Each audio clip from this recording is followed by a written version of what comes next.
बाजार बोलता है, इसमें हम जानेंगे एफआईजीआई का डेटा, जिसकी वजह से हम देख रहे हैं कि मार्केट में एक स्मूथ रन देखने के लिए मिल रहा है। डीआईस ये तो अब कुछ कर नहीं रहे, अब क्योंकि ये शांत हो गए हैं। इन्होंने बहुत कुछ करा है, बहुत मेहनत की है, अब ये आराम फरमा रहे हैं। लेकिन एफआईज यहाँ पर अब उन्हें मेहनत करनी पड़ रही है, शेयर निकालने पड़ रहे हैं, खरीदने पड़ रहे हैं। 3056 करोड़ की बाइंग करके ले गए एफआईज, एंड यही एक ट्रिगर था। देखिए, मार्केट को अब ये तो पता चल गया कि एफआईज की बाइंग के बिना मार्केट में वो मोमेंटम नहीं आता। आप अब हम सभी विटनेस हैं, और एफआई जब तक लगातार सेल करते जा रहे थे तो हमारा मार्केट चला नहीं। जैसे ही एफआई लौटे, इंडियन मार्केट में हरियाली लौट आई, और 3056 करोड़ की बाइंग कल वो करके ले गए हैं। एक बार देख लेते हैं आज ग्लोबल मार्केट किस तरह से है। तो ग्लोबल मार्केट में देखें तो डाउ तो करीब कल 1.5% बढ़कर बंद हुआ है, लेकिन शंघाई हैंसेंग यहाँ पर थोड़ी सी प्रेशर देखने के लिए मिला। खासतौर से हैंसेंग में अच्छी खासी गिरावट देखने के लिए मिली, करीब 2.25% की। कोस्पी लाल निशान में है, करीब 0.25%। हालांकि निकाई में ठीक ठाक ग्रीन मार्क बना हुआ है, करीब 0.3% का। एक बार देख लेते हैं आज के टॉप गेनर्स और लूजर्स। टॉप गेनर्स की लिस्ट देखें तो उसमें जो शेयर है एचईजी और ग्रेफाइट, इन दोनों में अच्छा जंप देखने के लिए मिल रहा है आज। 12 13% दोनों ही शेयर ऊपर हैं, और ग्रेफाइट इलेक्ट्रोड्स बनाने वाली ये दोनों कंपनियां हैं, और नंबर 1 नंबर 2 हैं ये दोनों कंपनियां अपने सेगमेंट में, तो इसीलिए दोनों ही कंपनियां आज अच्छी चली हुई हैं। हेडसन एग्रो करीब 8.25% ऊपर है, कार्बोरेंडम यूनिवर्सल करीब 6.5%, और पिरामल फार्मा करीब 5%। ये काउंटर भी ऊपर आता हुआ दिखाई दिया है। एक बार देख लेते हैं कौन से काउंटर हैं जो कि आज नेगेटिव मार्क में बने हुए हैं। तो उसमें देखें तो केशोराम इंडस्ट्रीज करीब 9.5% नीचे है। किर्लोस्कर न्यूमेटिक करीब 7.25%, सारदा एनर्जी करीब 6%, जेएसडब्ल्यू होल्डिंग करीब 5%, कावेरी सीड इसमें करीब 5% की गिरावट देखने के लिए मिल रही है। मार्केट में काफ़ी कुछ खबरों की वजह से हम मोमेंटम देख रहे हैं, कुछ अच्छी भी हैं लेकिन कुछ बुरी भी हैं। लेकिन वो बुरी खबरें क्यों हैं या वो कंसर्निंग खबरें क्यों हैं, उनका जायजा लेंगे। अब हमारे साथ आई थिंक रवि जी जुड़ चुके हैं। Ravi sir, good morning. चलिए, तो रवि सर से जुड़ेंगे और बात करेंगे, और मार्केट की स्थिति में देखें तो इस समय यहाँ पर मार्केट में एक अच्छा खासा जंप जो देखने के लिए मिला है, उसमें हमने बताया कि आईटी शेयरों का एक अच्छा खासा रोल है आज। और जिस दिन देखिए आईटी शेयर चलते ना, उस दिन मार्केट की जो ब्रॉडर स्ट्रेंथ होती है वो नहीं दिखेगी आपको। स्क्रीन ग्रीन दिख रही है, लेकिन स्क्रीन पर शेयर चलते हुए ज़्यादा ग्रीन नहीं दिखेंगे आज। आज वैसे अगर सेंसेक्स मूवर्स में देखें तो अल्ट्राटेक सीमेंट भी करीब 3.25% ऊपर है। बजाज फिनसर्व में करीब 2.5% का उछाल देखने के लिए मिल रहा है। इन्फोसिस आज लीड कर रहा है आईटी शेयर को। एचसीएल टेक, टीसीएस, इन दोनों में भी 1 से 1.25% का उछाल देखने के लिए मिल रहा है। अब रवि भाई हमारे साथ जुड़ चुके हैं। Ravi ji, good morning. Good morning विवेक जी। सर, नाम भूल गए, जब इतने दिन में आएंगे तो सर यही होगा। नहीं नहीं। नहीं नहीं सर, ठीक है, कोई बात नहीं। सर, शक्ल तो याद है। चलिए, कोई बात नहीं। आई थिंक रवि जी के सिग्नल में कुछ प्रॉब्लम हो रही है। एक बार आई थिंक रवि जी दोबारा कनेक्ट करेंगे तो उनसे बात करते हैं। लेकिन मैं मार्केट पढ़ रहा था, हिंदुस्तान यूनिलीवर यहाँ पर एक थोड़ी स्ट्रेंथ देखने के लिए मिल रही है। Axis Bank, ITC, Power Grid, Tech Mahindra, Maruti, ये सभी शेयर्स हैं जो कि मार्केट में स्ट्रेंथ देने की कोशिश कर रहे हैं। लेकिन गिराने की कोशिश कौन कर रहा है, इसमें देखें तो जोमेटो और इंडसइंड बैंक यहाँ पर करीब 4% की गिरावट देखने के लिए मिल रही है। अदानी पोर्ट यहाँ पर भी प्रेशर है। रिलायंस आज बाजार का दिग्गज, यहाँ से थोड़ा सा प्रेशर पॉइंट है, और इसका प्रेशर पॉइंट होने का रीज़न भी है, उस पर भी बात करेंगे। इस स्टेट बैंक ऑफ इंडिया बढ़े हुए मार्केट में थोड़ा सा आज प्रेशर में देखने के लिए मिल रहा है। टाटा स्टील, सन फार्मा, टाइटन में आज फिर प्रेशर पॉइंट देखने के लिए मिल रहा है। कल भी इसमें हमने देखा था कि एक गिरावट देखने के लिए मिली थी, और साथ ही अगर देखें तो जो गिरावट, जो तेज़ी थी इसमें अभी 1-2 दिन से तो अच्छी चली थी, लेकिन कल और आज ये टाइटन में थोड़ी सी गिरावट देखने के लिए मिल रही है। रवि भाई, आवाज़ आ रही है आपको मेरी? जी बिल्कुल आवाज आ रही है। देखिए मुझे ऐसा लगता है कि शायद थोड़ी सी कनेक्टिविटी का इशू आ रहा है, लेकिन अब इस चीज को तो फिलहाल मार्केट जो है वो शायद सस्टेन नहीं कर पा रहा है। तो फिलहाल अभी के हिसाब से बिल्कुल आपने सही बताया कि देखिए मार्केट जो है वो थोड़ा जरूर हुआ है, लेकिन अच्छी बात यह है कि अब 23,800 एक स्ट्रॉन्ग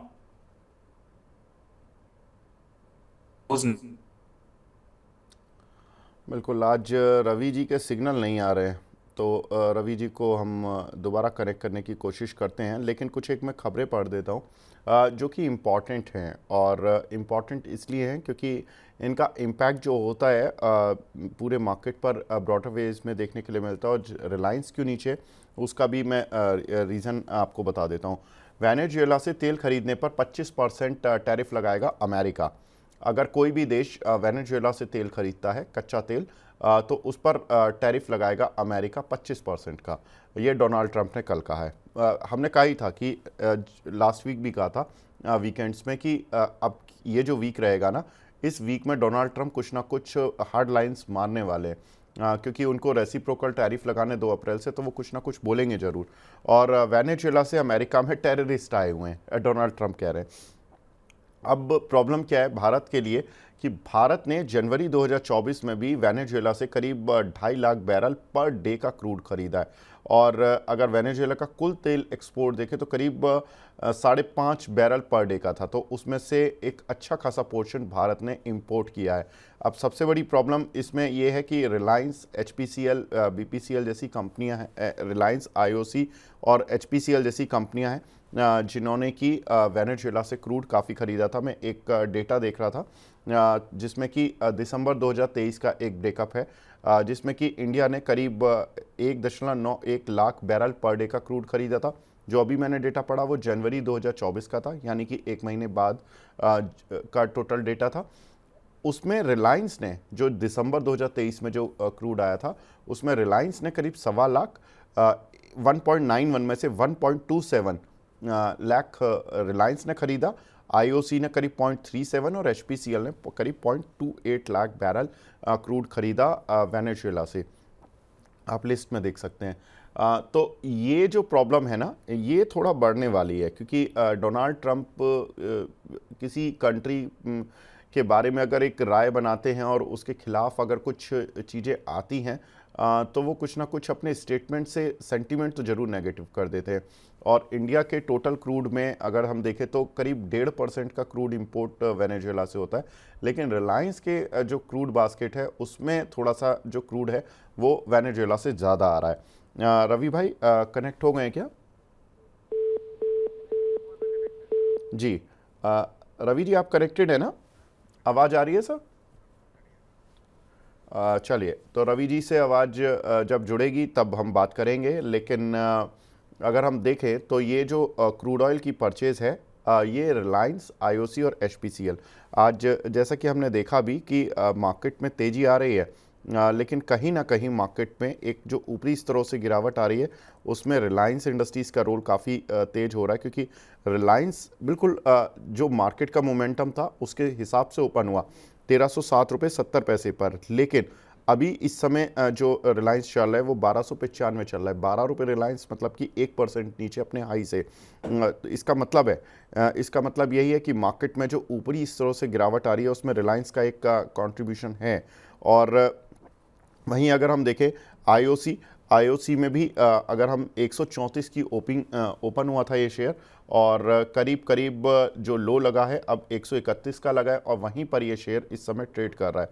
दैट मीन्स कि जो आईओसी है ये भी अपने हाई से ठीक ठाक नीचे आ चुका है, करीब 2 से 2.5% नीचे आ चुका है, इस समय रेड मार्क में बना हुआ है।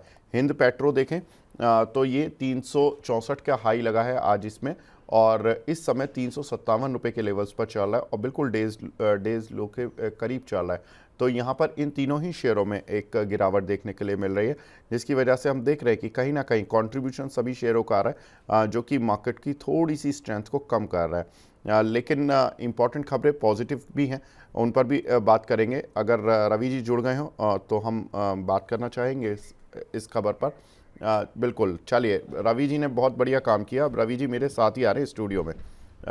रवि जी आप सेटल हो जाइए, तब मैं बात करूंगा आपसे। इस समय मैं इतनी देर मार्केट को पढ़ लेता हूं। अल्ट्राटेक सीमेंट यहाँ पर करीब 4.25% का उछाल देखने के लिए मिल रहा है। बजाज फिनसर्व में करीब 3% का उछाल है, इन्फोसिस में करीब 2%, HCL टेक में करीब 2% का उछाल देखने के लिए मिल रहा है। HDFC बैंक, एक्सिस बैंक का इन दोनों में ही अच्छी तेज़ी देखने के लिए मिल रही है।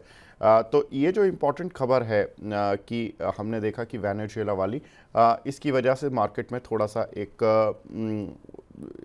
प्रेशर पॉइंट ऊपर से बना है। दूसरा अच्छी खबर भी है। अच्छी खबर कौन सी है? कि कुछ देशों को रेसिप्रोकल टैरिफ में छूट मिलेगी, और अगर देखें तो 2 अप्रैल से रेसिप्रोकल टैरिफ लगना था ऑटो सेक्टर और फार्मा पर, लेकिन डोनाल्ड ट्रंप कह रहे हैं कि रेसिप्रोकल टैरिफ जरूर लगेगा। अब ये देखना बहुत इंपॉर्टेंट हो गया है कि इतनी सारी खबरें डोनाल्ड ट्रंप लगा रहे हैं। एक तरफ कह रहे हैं कि रेसिप्रोकल टैरिफ में मैं छूट दे दूंगा, दूसरी तरफ कह रहे हैं कि मैं यहाँ पर जो वेनेजुएला से देश हैं जो ऑयल इंपोर्ट करते हैं उन पे टैरिफ लगा दूंगा। अब इंडिया दोनों श्रेणी में आता है। प्रॉब्लम इंडिया के साथ ये है, इंडिया अमेरिका का दोस्त भी कहलाता है, ख़ास तौर से डोनाल्ड ट्रंप का क्लोज कहलाता है। और अगर हम देखें तो वेनेजुएला जो कि जहाँ से हम क्रूड इंपोर्ट करते हैं, वहाँ से हम देख रहे हैं कि वेनेजुएला से जो क्रूड है वो हम लगातार देखते हैं कि हम इंपोर्ट करते आ रहे हैं। तो कुछ एक कंपनीज जो कि वेनेजुएला से इंपोर्ट कर रही हैं उन पर प्रेशर पॉइंट देखने के लिए मिल रहा है। तो ये मिक्स सेट ऑफ खबरें आज मार्केट में देखने के लिए मिल रही हैं। अगर हम कुछ और खबरों की बात करें, घरेलू खबरें, तो भारत और अमेरिका के ऑफिशियल्स टैरिफ को लेकर मीटिंग करने जा रहे हैं, और इसमें देखें तो अमेरिका के ऑफिशियल्स आज भारत आएंगे। 29 मार्च तक भारत में टैरिफ को लेकर बातचीत होगी, और इसमें देखें तो ब्रैंडन लिंच अमेरिका के ट्रेड रिप्रेजेंटेटिव हैं जो कि भारत में आ रहे हैं, और आज ये भारत में आ जाएंगे। और 4 दिन की जो इंडियन ऑफिशियल्स के साथ मीटिंग होगी इनकी रहेगी, और ये जो रहेगी रेसिप्रोकल टैरिफ को लेकर रहेगी और ट्रेड डील को लेकर रहेगी ये बातचीत। और भारत से टैरिफ को लेकर समय की मांग कर सकता है भारत कह सकता है कि अमेरिका से कि थोड़ा सा आप अपना समय दीजिए हमें टैरिफ के लिए, और टैरिफ लगेगा या टैरिफ को हम एडजस्ट करेंगे किसी भी तरह से, लेकिन बातचीत के ज़रिए। तो ये भारत की डिमांड रही है और काफ़ी समय से रही है। चलिए, अब हमारे साथ रवि जी जुड़ चुके हैं। रवि भाई, थैंक यू, आप स्टूडियो में आ गए और बहुत शॉर्ट नोटिस पर। ये अच्छी बात है हम दोनों के बीच में कि ऑफिस हमारे आमने सामने, तो ज़्यादा वक्त नहीं लगता है। जी बिल्कुल। और मैंने अपने यहाँ पे ऑफिस में कंफर्म किया तो पता चला कि अभी आईटी सोल्यूशन लेने में 15 से 20 मिनट लग जाएंगे। तो उसका बेटर सोल्यूशन ये था कि बिल्कुल स्टूडियो पे ही ज्वाइन करिए। मैं तो आपसे हमेशा से कहता रहा हूँ कि आप मेरे दिल के करीब रहिए। आप ही हैं जो कि हमारे से टेलीफोनिक कनेक्ट होते हैं। चलिए रवि भाई, ये बताइए कि ये जो मैंने 3 खबर पढ़ दी हैं, क्योंकि जब तक आप आए थे मुझे 3 खबर पढ़नी पड़ी। एक है कि सर वेनेजुएला से जो तेल खरीदने पर 25% टैरिफ लगाने की बात कही है डोनाल्ड ट्रंप ने कहा कि भाई जो भी कंट्री वेनेजुएला से तेल खरीदेगा या खरीदता है, हम उस पर 25% टैरिफ लगा देंगे। अब भारत ने खुद वेनेजुएला से तेल खरीदा, और उसमें जो टॉप की कंपनियां हैं वो रिलायंस, आईओसी और एचपीसीएल हैं। अब चीन भी खरीदता है। अब चीन से तो उनकी वैसे ही ज़्यादा पटती नहीं है डोनाल्ड ट्रंप की। ऐसे में लेकिन ये भारत के लिए कितना बड़ा झटका हो सकता है अगर डोनाल्ड ट्रंप इसी को बेस बना लें, या ये केवल एक बेस बना रहे हैं, भारत पे प्रेशर टैक्टिक्स बना रहे हैं कि भाई आप जो ट्रेड डील है या जो टैरिफ को लेकर जो आप थोड़ा सा झुको, तो किस तरह से मार्केट रिएक्ट करेगा? देखिए, बिल्कुल आपने विवेक जी यहाँ पर सही कहा। अगर एक बार को सबसे पहले ये समझे कि पूरा का पूरा तेल जो है वो भारत कितना इंपोर्ट करता है, क्योंकि हम बाहर से खरीदते हैं, हम कुछ बहुत ज़्यादा पैदावार नहीं करते तेल की। तो ओवरऑल अगर बिल देखा जाए तो लगभग 160 बिलियन से 165 बिलियन डॉलर का होता है, जो कि भारत का सबसे ज़्यादा जो खर्चा है या जो डॉलर खर्च होते हैं वो उसी पे खर्च होते हैं। अब बात करें कि वेनेजुएला से जो तेल लेते हैं उस पे अगर इस तरीके की टैरिफ की बात की जाती तो ऑब्वियसली है कि ये भारत के लिए अच्छे संकेत नहीं है, थोड़े से रेड सिग्नल यहाँ पर देखने को मिल सकते हैं और इसका लॉन्ग टर्म, शॉर्ट टर्म पे तो इम्पैक्ट दिखेगा ही दिखेगा, लेकिन लॉन्ग टर्म पे भी इसका इम्पैक्ट दिख सकता है। तो जिस तरीके से आपने अभी दिखाया, बहुत शॉर्ट नोटिस पे आपने ये भी दिखा दिया कि रिलायंस, आईओसी और किन कंपनियों पर फ़र्क पड़ेगा, तो थोड़ा सा प्रेशर या थोड़ा सा प्रॉफिट बुकिंग यहाँ पर देखने को मिल सकती है इन स्टॉक्स में, क्योंकि जब भी ऐसी कंट्रोवर्सी क्रिएट होती है तो जो मूड और माहौल, जो तेज़ी का होता है, वो यहाँ पर बदलता हुआ नज़र आता है। तो मुझे लगता है कि अगर आपके पोर्टफोलियो में ये स्टॉक्स हैं तो एक बार रिविजिट करने की ज़रूरत है। हालांकि ये स्टॉक्स काफ़ी करेक्शन पे मिल रहे हैं, लेकिन करेक्शन पे मिलने की वजह भी कहीं ना कहीं से यही है जो इस तरीके की न्यूज़ आती है जिसका इम्पैक्ट होता है। तो ओवरऑल ये कह सकते हैं कि थोड़ा सा मार्केट के लिए ये सेंटीमेंट अच्छा नहीं होगा। बिल्कुल, मार्केट के लिए सेंटीमेंट अच्छा नहीं होगा और मार्केट ने जो अच्छी ओपनिंग दी थी, उस ओपनिंग के भी कुछ रीज़न थे और ऐसा नहीं है कि मार्केट आज स्ट्रेंथ ले रहा है तो उसके रीज़न नहीं है।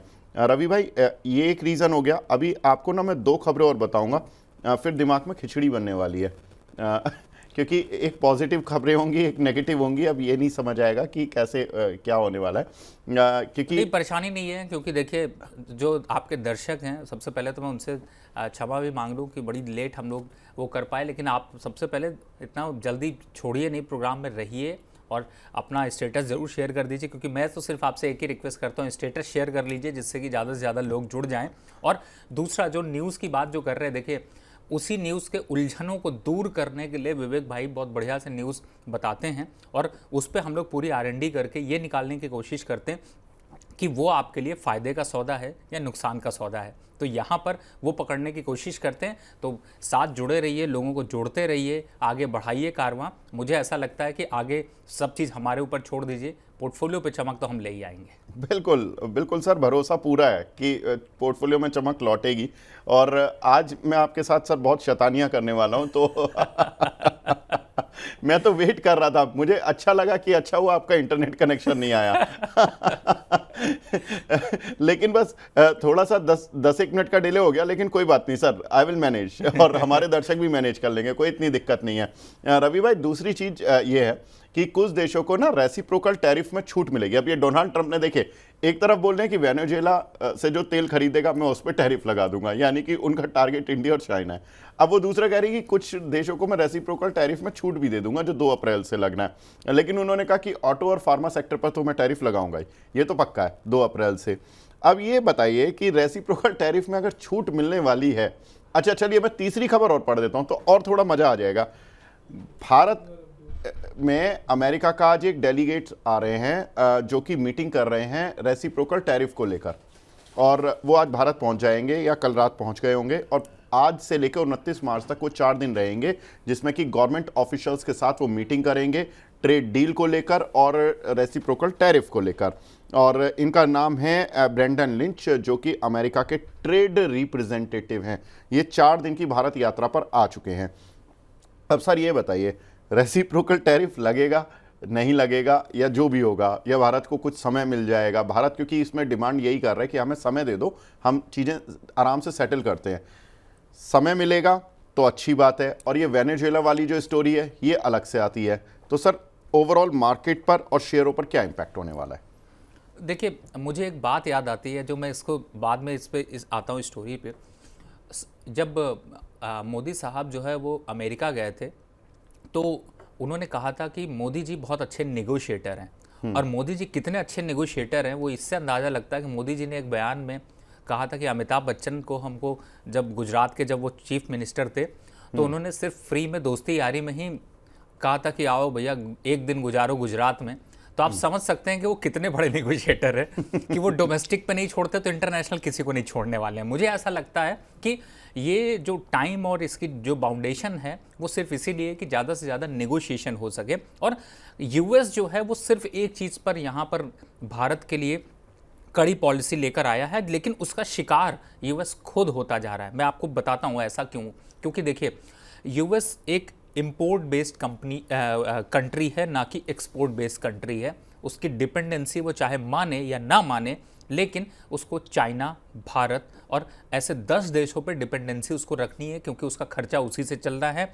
क्योंकि यहाँ पर सबसे इम्पॉर्टेंट ये है कि जब पहले जब बात की गई थी तो हुआ ये था कि किसी भी तरीके से जो कंट्री है वो अपने आप को ग्रीन सिटी घोषित, ग्रीन क्लीन कंट्री करने के चक्कर में उन्होंने फैक्ट्रीज नहीं डाली और उसका इम्पैक्ट ये हुआ कि वो फैक्ट्रीज सारी चाइना, यूएस और इंडिया की तरफ आ गई और आज इंपोर्ट पर डिपेंडेंसी है। अब टैरिफ लगाने का नुकसान क्या होगा? देखिए क्या होता है, कभी कभी क्या नाम है, कहा जाता है कि जब बहुत आपको पावर मिल जाती है तो कभी कभी आपका जो दिमाग है ना वो थोड़ा सा हिल जाता है। मुझे ऐसा लगता है कि कहीं ना कहीं से यहाँ पर जो ट्रंप हैं वो खुद ही डिसाइड नहीं कर पा रहे हैं, क्योंकि अगर वो ये टैरिफ लगाते हैं, अभी टैरिफ जितना भी गाना गा लें, लेकिन रियलिटी में नंबर्स पर जाइए तो यूएस के सिटीजन को बहुत बड़ी प्रॉब्लम आने वाली है। और प्रॉब्लम ये आने वाली है कि वो इन्फ्लेशन इतना बढ़ जाएगा कि वो कंट्रोल नहीं कर पाएंगे और जो भी टैरिफ वो लगाते हैं वो उन्हीं के यहाँ पे प्रोडक्ट जाते हैं, वो डबल हो जाएंगे, तो उनकी कॉस्ट को अफोर्ड कर पाना मुश्किल होगा। तो मुझे लगता है इसीलिए नेगोशिएशन का यहाँ पर रास्ता होगा। सिर्फ एक प्रॉब्लम यहाँ पर इंडियंस के लिए इसलिए कि जो वीज़ा और जो इस पे जो टाइटनिंग की गई है उसका इम्पैक्ट अभी आईटी कंपनीज में दिख रहा है और कहीं ना कहीं से ये इम्पैक्ट अभी थोड़ा लंबा चल सकता है। लेकिन जहाँ तक एक्सपोर्ट और ट्रेड की बात है, भारत बहुत चालाक है, मोदी जी हमारे बहुत स्मार्ट आदमी हैं और उन्होंने बहुत बढ़िया से, अगर यूएस से हमारे टैरिफ पे अगर देखा जाए थोड़ी रुकावट आती भी है तो उन्होंने दूसरे रास्ते ज़रूर खोल लिए हैं, चाहे वो दूसरी कंट्रीज़ में हो, चाहे अरब की तरफ जा रहे हो या दूसरी कंट्रीज़ की तरफ जाए, तो सोल्यूशन लगेगा। लेकिन हाँ, जो आपने अब इम्पॉर्टेंट मुद्दे की बात की वो ये है कि जो स्टॉक मार्केट में ये बढ़त है ना, ये बढ़त बहुत देर तक सस्टेन नहीं करेगी, यानी कि बीच बीच में आपको प्रॉफिट बुकिंग देखने को मिलेगी। लेवल्स ध्यान रख लीजिए, 23,800 ये लेवल है जिसपे कि आपको अपनी पोजीशन जो प्रॉफिट में आ रही हैं उसमें 50% प्रॉफिट बुक करना चाहिए। और ये लाइन याद रखिएगा क्योंकि आने वाले हफ्तों में ये मैं फिर से याद दिलाऊंगा। बिल्कुल। तो रवि भाई देखिए लेट आए लेकिन बेहतरीन तरीके से आए। अब सर आपकी जो एंट्री है ये डोनाल्ड ट्रंप की तरह ही हो गई। लोगों ने बहुत इंतजार किया लेकिन आते ही जलजला कर दिया उन्होंने। नहीं देखिए, मैं तो ट्रंप को कुछ चीज़ों पे काफ़ी अग्रेसिव मानता हूँ। हाँ। लेकिन एक चीज़ जो है देखिए, जब आपको पता हो कि आपका लास्ट पारी है तो फिर आउट भी हो गया तो उससे कोई खास फर्क नहीं पड़ने वाला। ये शायद यूएस सिटीजन्स के लिए काफ़ी प्रॉब्लमेटिक है और इसकी वजह से काफ़ी जो है वो उथल पुथल आपको मार्केट में भी देखने को मिली। एक टाइम पे अभी तक ट्रेजरी अच्छे लग रहे थे, वापस से बॉन्ड अच्छे लगने लगे, फिर वापस इक्विटी मार्केट करेक्शन होने लगा। तो इससे बहुत ज़्यादा वॉलेटिलिटी जो आप उतार और चढ़ाव देखते हैं वो इसीलिए बना हुआ है। बिल्कुल। आपने एक टेबल और देख रहे थे कि इंडिया और यूएस के बीच में टैरिफ की पोजीशंस क्या हैं। तो अब चूंकि हम टैरिफ के काफ़ी नज़दीक हैं तो ये सारी बातें होंगी। तो जिन जिन लोगों के पोर्टफोलियोज़ में इनसे जुड़े हुए शेयर्स हैं तो रिविज़िट करने की थोड़ी सी ज़रूरत रहेगी। एग्रीकल्चर में हम करीब 40% टैक्स लगाते हैं और यूएस केवल 2% टैक्स लगाता है। टेक्सटाइल में हम करीब 25% यूएस के टेक्सटाइल प्रोडक्ट्स पर टैक्स लगाते हैं और अमेरिका केवल 9% टैक्स लगाता है। I would request my PCR team ये टेबल दिखा दी गई है, आप जैसा स्क्रीन पर देख सकते हैं। ट्रांसपोर्ट पर करीब हम 15% टैक्स लगाते हैं ट्रांसपोर्ट प्रोडक्ट्स पर और वो 1% टैक्स लगाते हैं। स्टोन्स एंड ग्लास पर हम 11% और वो 3.5%। प्लास्टिक में हम 3.25% का टैक्स यूएस लगाता है और हम करीब 11% का। जेम्स एंड ज्वेलरी में भी इसी तरह का हिसाब है। अब आते हैं मेटल और फार्मा पर, जहाँ पर कि ख़ासतौर से फार्मा में हमने अभी लास्ट वीक भी बात की थी कि 10% का टैरिफ इंडिया लगाता है और यूएस नेग्लिजिबल 0.1%, मतलब लगाता ही नहीं है एक तरह से। मेटल में भी हम ज़्यादा टैरिफ लगाते हैं। अब देखिए डोनाल्ड ट्रंप ये तो सही कह रहे हैं कि हम ज़्यादा टैरिफ लगाते हैं ऑफ कोर्स, लेकिन हमने उनकी ज़रूरतें भी पूरी की और हमने ये भी बताया कि फार्मा में जिस तरह से हमने उनको सस्ती दवाइयाँ बेची, उनके जेनरिक मार्केट में इंडिया का 47% कॉन्ट्रीब्यूशन है। अगर इंडिया अपनी जेनरिक दवाई देना बंद कर दे तो यूएस के लोग जो बीमार होते हैं उनका फार्मास्यूटिकल बिल अचानक से बढ़ जाएगा, क्योंकि जो अमेरिका की फार्मा कंपनियां हैं वो आज भी भारत से करीब 70 से 80% ज़्यादा कॉस्ट पर माल बना पाती हैं। तो इंडियन कंपनीज ही हैं जो कि भारतीय अमेरिका के फार्मा सेक्टर को बचाएंगे। और 90% अमेरिकी का जितना भी जो भी बिल आता है टोटल अमेरिका में फार्मास्यूटिकल का, उसमें 90% जो लोग पे करते हैं वो जेनेरिक दवाओं पर ही खर्च करते हैं। तो उसमें भी 47% इंडिया का मार्केट शेयर है। तो आप समझिए कि डोनाल्ड ट्रंप शायद टैरिफ लगाने से पहले भारत को भी निराश या एग्रेसिव नहीं करना चाहेंगे। इलेक्ट्रॉनिक आइटम, मशीनरी और क्रूड ऑयल, यहाँ पर भी क्रमशः ज़्यादा ड्यूटी हमारी तरफ से लगी हुई है। रवि भाई, ये जितने सेक्टर्स आप स्क्रीन पर देख रहे हो, इसमें कौन से सेक्टर्स के शेयरों में अभी बने रहना चाहिए और कौन से सेक्टर्स पर थोड़ा सतर्क रहना चाहिए? देखिए, सिर्फ इलेक्ट्रॉनिक आइटम, आईटी और मशीनरी पे यहाँ पर थोड़ा सा प्रॉफिट बुकिंग आप कर सकते हैं। लेकिन जहाँ तक मेटल फार्मा की बात की जाए, देखिए मेटल का इम्पैक्ट जितना ट्रम्प टैरिफ की वजह से है, उससे ज़्यादा चाइना की पॉलिसी की वजह से भी यहाँ पर देखने को मिल रहा है। तो थोड़ा बहुत आपने देखा होगा कि अब अच्छा खासा पुल बैक आया है, थोड़ा करेक्शन आ जाएगा तो वापस से अब बड़ी तेज़ी के यहाँ पे संकेत बनेंगे। और इससे रिलेटेड स्टॉक्स जैसे कि आपने हिंडाल्को, वेदांता, टाटा स्टील, सेल, इन सब में आपने काफ़ी अच्छा रनअप देखा है। तो मुझे लगता है कि अगर थोड़ी बहुत प्रॉफिट बुकिंग आ गई तो वापस से अट्रैक्शन देखने को मिलेगा। तो ओवरऑल जो इस समय अगर देखा जाए तो मुझे लगता है कि मेटल और फार्मा को बिल्कुल अभी कंटिन्यू करना चाहिए और अपॉर्चुनिटीज़ भी ढूंढनी चाहिए, क्योंकि आगे जो ग्रोथ स्टोरी डेवलप होने वाली है उसमें। और फार्मा की आपने बहुत बढ़िया बात कही है, शायद लोगों को उतना अभी इग्नोर कर दिया होगा या ध्यान नहीं दिया होगा। आप ये मान लीजिए कि आप अगर यूएस के में रह रहे हैं तो आप बिलीव करिएगा कि मेडिकल के लिए आपको इंडिया यानी भारत जो है भगवान ही नज़र आएगा,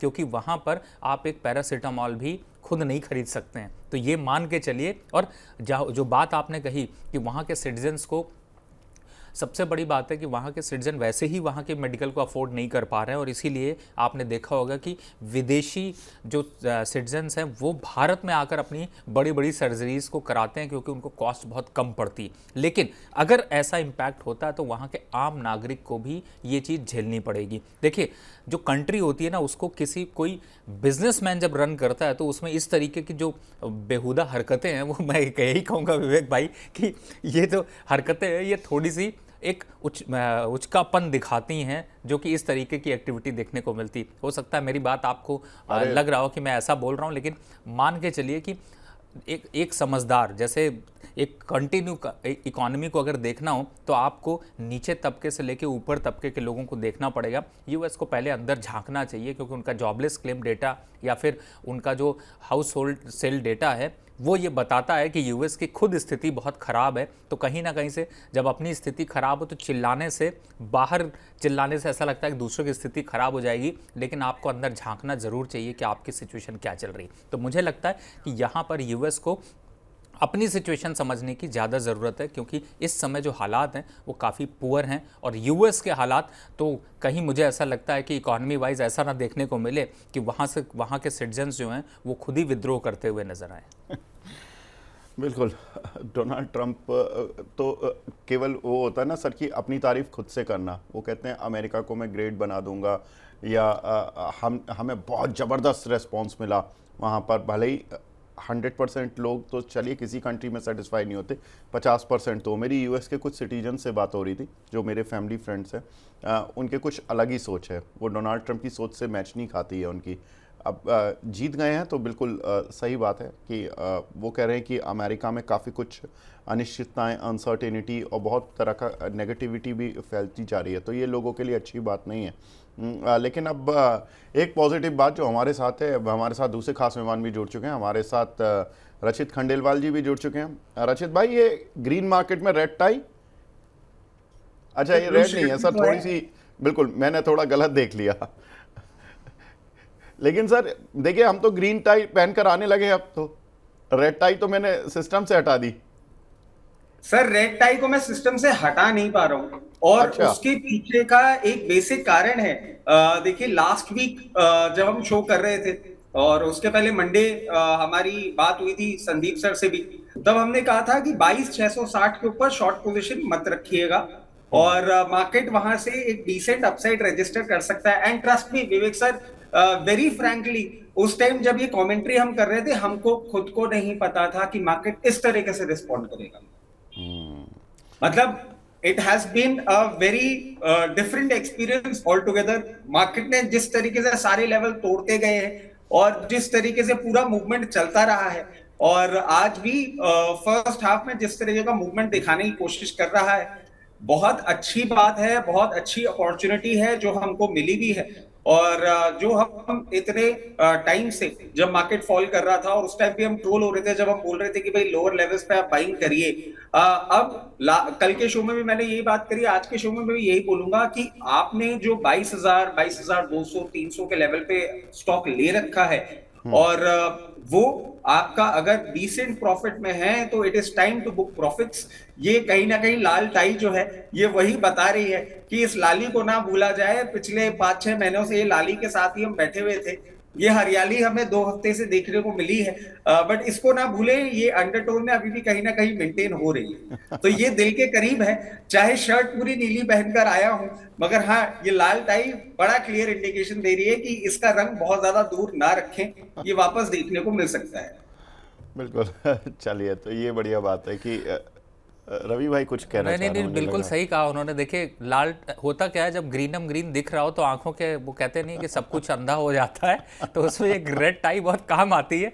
और बिल्कुल सही कहा। देखिए, इनकी रेड कंप्लीट रेड तो नहीं है, लेकिन ऑरेंज जो हमें हाँ, स्क्रीन पे ऑरेंज नजर सब, आ रही हाँ, हाँ, है, वो बिल्कुल। ये कह रही है कि पार्शियल प्रॉफिट बुक कर लो बेटा, नहीं तो निकल जाओगे। तो मैं बिल्कुल इसी लाइन पर आने वाला था। तो मैं भी यही समझता हूँ। और देखिए, इसीलिए मैंने आते ही जब ओपनिंग हुई तो मैंने, विवेक भाई ने लेवल पूछे उससे पहले मैंने यही कहने की कोशिश की कि 22,800 आपकी सीमा है जिसको पार कर पाना मुश्किल है। और 22,800 पे अगर आप पार्शियल प्रॉफिट बुक कर लें उन शेयरों पे जो शेयर आपको पीछे लॉस में थे, थोड़ा बहुत प्रॉफिट दे रहे हैं, मुस्कुराहट के साथ खड़े हुए, उनकी मुस्कुराहट को लेकर घर निकल लीजिए, पॉकेट में अंदर कीजिए और बाहर जाइए, शो भी देखते रहिए, लेकिन ट्रेड मत करिए। यही सबसे अच्छा तरीका है। चलिए, अभी ट्रेडिंग थोड़ा सा इस वीक में रुक जाते हैं ना। 2 अप्रैल तक का जब मामला है टेंशन भरा, तो क्यों उतना ज़्यादा पंगे लेने। और एक अच्छा खासा रिकवरी आ चुकी है, तो कम से कम होप तो है बैक ऑफ द माइंड कि मार्केट रिकवर होने के लिए भी तैयार है। एफआईज भी लौटे हैं पिछले 3-4 दिन से, तो ऐसा नहीं है कि हमें बहुत ज़्यादा डर सताने लगे। और अभी तो सारे पोर्टफोलियो स्विच हो रहे होंगे, क्योंकि पोर्टफोलियो एफआईज आए हैं तो एफआईज अपनी पोजीशन बना रहे हैं। वहाँ डीआईज इतने महीनों से बाय करते जा रहे थे, तो सारा प्रेशर उन्हीं पर था, तो वो भी अपने पोर्टफोलियो को थोड़ा सा क्लीन करेंगे, शेयर्स पर स्विच करेंगे। तो ये ट्रांजिशन फेस होता है। लेकिन एक बड़ा फैसला जो कि सेबी ने लिया, उसके बाद फिर हम दर्शकों के सवाल ही लेना शुरू करते हैं। एफआईज के लिए डिस्क्लोजर लिमिट बढ़ाई गई है, और ये कल हमने मॉर्निंग में बात बताई थी, इवनिंग में इस बात की पुष्टि हो गई। और सेबी ने कहा कि 25,000 करोड़ से बढ़ाकर डिस्क्लोजर लिमिट 50,000 करोड़ रुपए कर दी गई है। और इसमें जो पहले जो एफआईज थे जिनकी एयूएम 25,000 करोड़ रुपए होती थी, उनको ज़्यादा डिस्क्लोजर्स देने पड़ते थे। या अगर किसी एक कंपनी में, भारतीय कंपनी में, उन्होंने 50% के करीब तक का स्टेक उठा लिया अपने एयूएम के 50% का, तो उनको बहुत ज़्यादा डिस्क्लोजर देने पड़ जाते थे। अब थोड़ा सा उस लिमिट को बढ़ाया गया है। दैट मीन्स कि सेबी चाहता है कि एफआईज भारत में दोबारा लौटे, और छोटे मझोले जो एफआईज जो नहीं आ पा रहे हैं डिस्क्लोजर्स नियम्स की वजह से, उनकी कम से कम वापसी हो। रचित भाई, वैसे तो टैरिफ वाला वीक ये ज़्यादा इस समय दिख रहा है, और एफआईज लौटने शुरू भी हो गए हैं, और एफआईज को ये राहत कितनी बड़ी लग रही है आपको? और क्या लग रहा है कि एफआईज का ट्रेंड ऐसा ही रहेगा जो लौट गया है 3-4 दिन का, या जो 4-6 महीने से चल रहा है वो ट्रेंड अभी भी बीच में आ सकता है, डरा सकता है? देखिए विवेक सर, इसमें ना एक चीज हम समझते हैं, थोड़ा सा हिस्टोरिकली चले जाते हैं कि जब ये पर्टिकुलर नॉर्म आया था, तब आप एक चीज भी नोटिस करिएगा कि हम लोग ना बहुत ज्यादा चाइनीज थ्रेट में थे उस टाइम। उस टाइम आपने देखा होगा, दर्शकों ने भी बहुत सुना होगा कि बहुत सारे फाइनेंशियल इन्वेस्टमेंट्स, बहुत सारे फाइनेंशियल इंक्लूजन उस साइड से आ रहे थे जो कि अनडिस्क्लोज्ड मेथड से आ रहे थे। तब ये कैपिंग करी गई थी, और वहां से आज के टाइम हम देखें, मतलब वो उस ड्यूरेशन से आज का ड्यूरेशन देखें तो turnovers have any which way doubled. तो ये इन लाइन ही है उससे। और ये इंपॉर्टेंट डिसीजन जरूर है कुछ कुछ छोटी एफआईआईज जो हैं उनके लिए, बट बड़ों के लिए एनी विच वे ये बहुत ज्यादा मैटर करने वाला है नहीं। कोई बहुत ज्यादा डिसीजन मेकिंग में चेंज आए at the very face of it नहीं लगता। हाँ, स्मॉल पॉकेट्स डेफिनेटली अट्रैक्ट हो सकते हैं, और वो स्मॉल पॉकेट्स का आपको डिफरेंस भी देखने को मिलेगा। अब क्या हम ये देखें कि उस चक्कर में ही एफआईएस का मूवमेंट होना चालू हुआ है? तो एक चीज हम थोड़ा सा फ्लैशबैक में जाते हैं, और 22,000 के लेवल पे हम लोग जब डिस्कशंस कर रहे थे तब हमने ये भी कहा था कि अब देखिए धीरे धीरे फॉरेन जो रिसर्च हाउसेज हैं उनको इंडियन मार्केट अट्रैक्टिव लग रहा है। और उसके बाद 22,000 के लेवल पे आप देखिए एफआईआईस की जो सेलिंग थी वो भी बहुत ज्यादा स्मर्की हो गई थी। उसके बाद आपने एक रिवर्सल देखा है, अब वो बाइंग फिगर्स में आ रहे हैं। और इसके पीछे ये भी है कि यूएस की बॉन्ड यील्ड जो है वो भी बहुत ज्यादा कूल ऑफ कर गई है। कहीं ना कहीं उनको अब करेंसी का भी बेनिफिट देखने को मिल रहा है। ये कुछ एक कारण है जो कि अगर चलते रहे तो वो अपने आप में एक इंपॉर्टेंट फैक्टर बन सकता है एफआईआईस की रिटर्न के लिए। उसके साथ साथ सर एक और चीज मैं आपको बोलना चाहूंगा, देखिए this is just a story which is making the rounds in the street, कि अभी ये मार्केट इसलिए भी खींचा जा रहा है क्योंकि 31 मार्च की एनएबीज जो है वो थोड़ी सी इंप्रूव करके दिखानी होंगी। उसके साथ साथ आप देखें अभी आपका ये मंथली एक्सपायरी खत्म होगा, फाइनेंशियल ईयर खत्म होगा, 31 तारीख आपकी छुट्टी है, 1-2 आपको ट्रेडिंग सेशन मिलेगा, 2 तारीख की शाम को आपको टैरिफ के अनाउंसमेंट्स आ जाएंगे, और उसके बाद 10 तारीख से आपका रिजल्ट सीजन भी चालू हो जाएगा। तो अब नेक्स्ट वीक ऑनवर्ड्स आपके पास दूसरे कैटलिस्ट और दूसरी न्यूज़ेस होंगी फॉलो करने के लिए। और जैसे कि भी हम बोल ही रहे हैं, यहाँ पे आपको डिसेंट प्रॉफिट्स मिल रहे हैं तो जरूर बुक करें। बिल्कुल, तो डिसेंट प्रॉफिट जो हाँ जिन जिन लोगों को मिल रहे हैं वो प्रॉफिट बुक करें।